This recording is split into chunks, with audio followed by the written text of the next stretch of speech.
Good evening, everyone. So we are in the cost of capital chapter. Previous lectures we already completed two problems, two main exam problems. This is the third problem, cost of capital chapter. So this problem is for 5 marks. It's a very simple problem, just formula substitution, but it is a very good practice problem. This problem serves for as a good practice because this simple problem for 5 marks uses 8 formulas. So in this simple problem for 5 marks, you will learn 8 formulas. Therefore, as a kind of practicing for the formulas, we can use this problem. Better you can use this problem. Okay, very good problem for the sake of practice. Okay, no critical things, but they have given so much of information. Only thing is you need to be aware of the formulas. That's it. You need to be aware of the formulas, and we have to substitute the information in the formulas. Okay, right. Look at this. JC Limited is planning an equity issue in current year. It has an earnings per share of ₹20 and proposes to pay 16% dividend at the current year with a PE ratio 6.25. It wants to offer the issue at market price. The flotation cost is expected to be 4% of the issue price. Required, determine the required rate of return for equity share or cost of equity before the issue and after the issue. Before the issue and after the issue. So what is before the issue? Cost of equity before the issue means cost for the existing funds already raised. Cost of equity before the issue means cost for the existing funds already raised. Cost of equity before the issue means cost for the existing funds already raised. Cost for the existing funds already raised. Cost for the existing funds already raised. Next, after the issue means cost for new funds to be raised. Cost for new funds. Cost for new funds. This is also known as marginal cost of capital. This is also known as marginal cost of capital. This is also known as marginal cost of capital. Okay, after the issue, cost for new funds or marginal cost of capital or marginal cost of capital. Okay, right. So they will use different terminology, but conceptually it should be thorough. Cost of equity before the issue means cost incurred for the equity shares already issued. Cost incurred for the equity funds already raised. Cost incurred for the equity funds already raised. This should be used for the existing projects. And cost for new funds, also known as marginal cost of capital. That should be used for new projects. That should be used for new projects. Okay, right. So first we'll discuss the cost of equity before issue. Cost of equity before issue. Cost of equity before issue. Cost of equity before issue. Cost of equity before issue. So we have the formula. KD KE is equal to D1 divided by P0 plus growth rate. D1 divided by P0 plus growth rate. This is the formula we'll use. Cost of equity to the company is also nothing but rate of return to the equity shareholders. Cost of equity to the company is also nothing but rate of return to the equity shareholders. So any person who invests money in the company, he will get returns in two forms. One is in the form of dividend, another one is in the form of capital gains. Another one is in the form of capital gains. So this much of portion, this will give dividend yield. It also known as dividend yield. Dividend yield. That means return in the form of dividend. And this is also known as price appreciation or capital gains yield. Capital gains yield or price appreciation. Capital gains yield or price appreciation. Ask anyone why you are investing in the equity shares. This is for the two benefits. These are the two benefits which we will get by investing in the equity shares. One is in the form of dividend yield, another in the form of capital gains appreciation or price appreciation. Okay, so from country to country it varies. From country to country it varies. In the developed countries like US or UK or Europe or Japan, etc. In the developed countries, dividend yield will be more. In the developing countries like India, capital gains will be more. That is the important point. Okay. In a developed countries like US, dividend yield will be more. In a developing countries like India, capital gains will be more. That is logic. Whenever your formula or the computer model throws some figure, you should understand. Okay, I am calculating this for a company in India. Therefore, for a company in India, capital gain should be more. In general, capital gain should be more. Okay, that is what the point. So this is the two inputs we are using this formula: capital gains yield and dividend yield. So to use this formula, we need basically three inputs. One is D0. We need three inputs. One is D0. Another one is P0, another one is G, growth rate. Another one is G, growth rate. Okay, these are the three inputs we want to substitute in the formula.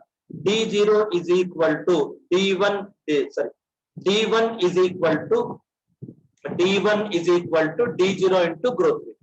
This is D1, this is D1, this is D1. So therefore, D1 is equal to D0 into 1 plus growth rate. D1 is equal to D0 into 1 plus growth rate. D0 is equal to current year dividend. D0 is equal to current year dividend. D0 is equal to current year dividend. D1 is equal to expected dividend. D1 is equal to expected dividend for next year. Expected dividend for next year. D1 is equal to expected dividend for next year. D1 is equal to expected dividend for next year. D1 is equal to expected dividend for next year. P0 is equal to current market price. P0 is equal to current market price. P0 is equal to current market price. G is equal to sustainable growth rate. Remember, there are many methods of calculating the growth rate using the regression models based on the GDP, country's GDP growth rate and the particular sector growth rate. There are different methods of computing the growth rate for a particular company. There are different methods of computing the growth rate for a particular company. But all those methods are complicated and good methods, robust methods, comprehensive methods. Okay, all those methods practically we are using are very robust and very comprehensive. But in academics, for the sake of simplicity, they are using sustainable growth rate. It has very limited value in reality. Remember, sustainable growth rate G, whatever you are using in the academics, for the sake of simplicity, whatever the sustainable growth rate we are using in the academics, it's of little value in reality. Reality is very complicated, very comprehensive. Therefore, don't use this G formula in realistic life. It is very simple method. It's very simple formula, but it won't take into account many factors, many complicated realities. Okay, so G is equal to sustainable growth rate. G is equal to sustainable growth rate. G is equal to sustainable growth rate. It's a very simple one. Always academics are the too much simplification of complicated reality. That's why you need to be aware. Yes, I am learning. This is so in simple method. Is the reality so simple? No. Reality is much complicated, much variation. Okay, right. Therefore, my suggestion is that don't use this G formula in the reality. It's just for the sake of academic simplicity. Okay, right. So D0 is equal to current dividend, and G is equal to sustainable growth rate. We have seen. Right. This is the difference. Therefore, D0 is equal to D0 current dividend can also be calculated as EPS into payout ratio. EPS into payout ratio. Earnings per share into payout ratio. Earnings per share into payout ratio. Earnings per share into payout ratio. What is the earnings per share? 20 rupees. Earnings per share is 20 rupees. Earnings per share is 20 rupees. And payout ratio is 60%. Payout ratio they have given 60% dividend. So therefore, EPS is 12 rupees. EPS is 12 rupees. EPS is 12 rupees. So we got D0. Now we have to calculate the G. G is equal to B into R. G is equal to B into R. B is equal to retention ratio. B is equal to retention ratio. B is equal to retention ratio. Okay. B is equal to retention ratio is equal to 1 minus payout ratio. Retention ratio 1 minus payout ratio. 1 minus payout ratio, that is equal to 1 minus 0.60 is equal to 0.4 is equal to 0.4. Next, R is equal to return on equity. R is equal to return on equity. R is equal to return on equity. R is equal to return on equity. R is equal to return on equity. So 1 by PE ratio. R is equal to return on equity. 1 by PE ratio. 1 by PE ratio, that is equal to 1 by PE ratio is given in the question. P ratio is given in the question 6.25. P ratio they have given in the question 6.25. 6.25. 1 by 6.25.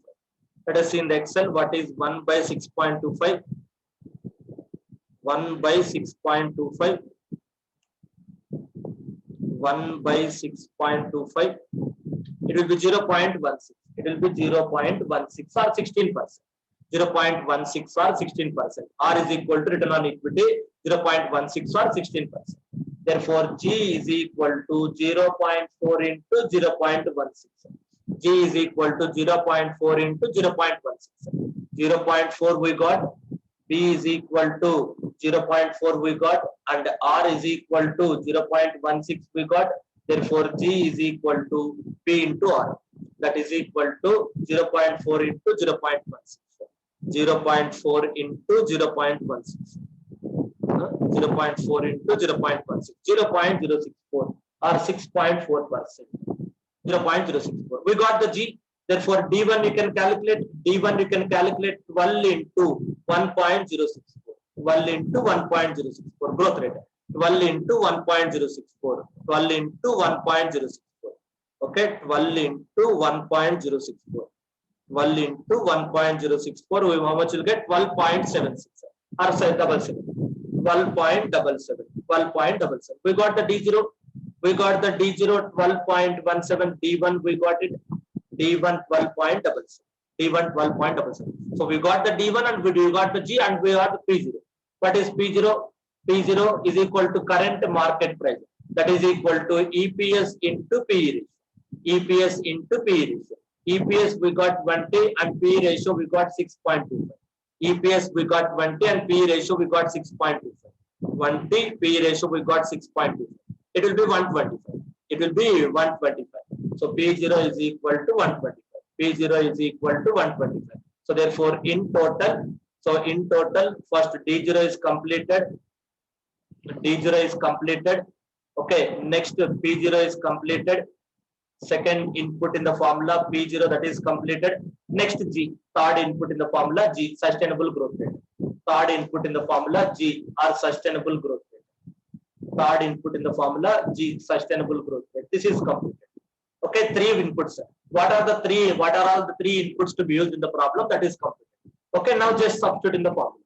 KE is equal to D1 divided by P0 plus G. D1 we got 12.77 and P0 we got 125 plus growth rate we got 0.064. Growth rate we got 0.064. Therefore, 12.77 divided by 125. It will be 0.1021 or 10.1021 plus 0.064 plus 0.064. Okay, plus 0.064. 0.101 plus 0.064. 16.61. 0.1661 or 16.61% or 16.61% or 16.61%. Okay, this is all about the formulas. We can use many formulas in this problem. We can use many formulas. We have used many formulas in this problem. Now I'll count how many formulas we have used. So we have used first this formula. This formula first we have used this formula K0. This is D0 is the second formula. This is the second formula. D1 we have used the second formula. This is the third formula. This is the third formula. For G the fourth formula, and retention ratio P fifth formula, and R is equal to sixth formula. So therefore here we have used 6 formulas. Or for calculating D0 we have 7 formulas. But approximately 7 to 8 formulas we have used in this problem. Okay, so be careful about this problem, even though it's simply a formula substitution, but it's very good practice. You will use many formulas in this problem. Okay, right. So that's all about how to get this answer. But to be speaking, for the conceptual understanding, what is this cost we have computed? We have computed by using some formulas, arithmetical addition, multiplication, subtraction, some figure we got. What is that figure? What is that figure of 16.61? What is that figure? We have the consciousness of what is that figure rather than simply doing the arithmeticals. What is that figure? That is the figure, that is the cost of the existing funds. Cost incurred for the funds already obtained. Cost incurred for the funds already obtained. What is the purpose of that? To apply to the existing projects, whether to continue the existing projects or not. So long as the existing projects earn this 16.61 or more than that, we will continue the existing projects. So long as the existing projects earning this 16.61, we'll continue the existing projects. Otherwise, we'll stop it. We'll shut down the existing project. That is the purpose of this cost of equity. Okay, right. So this is about the concept lesson. This is the cost incurred for the equity funds already obtained. First point. And next point, observation is that G, sustainable growth rate. Sustainable growth rate. So it is a very too simplified method. Sustainable growth rate. Practically use the complicated and most comprehensive and robust regression-based method. Don't stick on to this simple method. That is the second observation. right? And third observation is that so equity shareholders will get two types of returns. One is dividend yield, another one is capital gains. That is the learning you have to get. And next most important point is that given the information, I have solved the problem in this way. Given the information, I have solved the problem in this way. But I have some concern in this problem. I don't accept this methodology of calculation. Even though given the information, I use this, but I don't accept this method of calculation because of this figure. Return on equity. This is not correct. According to me, that is not correct. Since for the sake of academics, whatever the information they have given, we are using it. But according to me, that is not correct. Return on equity, that is what that gives is the cost of equity. 1 by PE ratio, what it gives is the cost of equity. There is a lot of difference between return on equity and cost of equity. Cost of equity is what the shareholders expect from the company. Return on equity is what the company is earning from its business. Okay, cost of equity, there is a lot of difference between that, but practically most people are confusing that and they are using the same method. Therefore, this is the formula for cost of equity, not for return on equity. Okay, return on equity will be earnings available to equity shareholders divided by net worth. This is how we have to calculate return on equity. Earnings available to equity shareholders divided by net worth. This is how we have to calculate it. Okay. But since this information is not given, earnings available to equity shareholders, they have given EPS, but net worth is not given. That is the reason we have not used this formula. Therefore, according to me, return on equity this is the correct formula. This is not the correct formula. Whatever I have used 1 by P, that is not the correct formula. But given the problem information, I don't have any other option to use that wrong formula. But be clear, that is not the correct way of computing. In academics, whatever you do, nobody will bother. But when you enter your professional life, you should be very thorough. Other people, that side people cannot question. You should be very thorough. Therefore, I am telling, don't use that formula. Okay, that is cost of equity, not return on equity. This is cost of equity before issue. Okay, now we'll calculate cost of equity after issue, also known as marginal cost of capital. Okay, cost of equity after issue.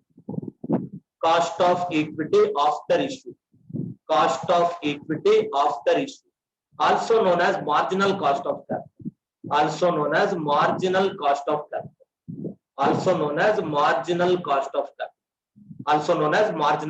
capital. Same formula, but the only point is that KE is equal to D1 divided by NP will come. NP plus growth rate. What is NP? NP is equal to net proceeds. That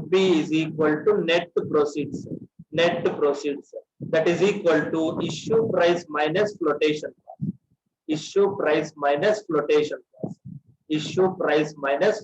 cost. That's it. Remaining are same like above. So therefore, NP is equal to here dividend D1 we already got 12.77. D1 we already got NP. NP is equal to issue price. Issue price is nothing but current market price. P0 minus flotation cost plus growth rate of 0.064. Plus growth rate 0.064 plus growth rate 0.064. Okay, right. This is what the point. 12.77. What is the current market price or issue price? 125. What is the flotation cost? 125 into what is the flotation cost rate? 4% of the issue price. 4% of the issue price plus 0.064. Okay, that is equal to 12.77 divided by 125 minus 125 into 4%.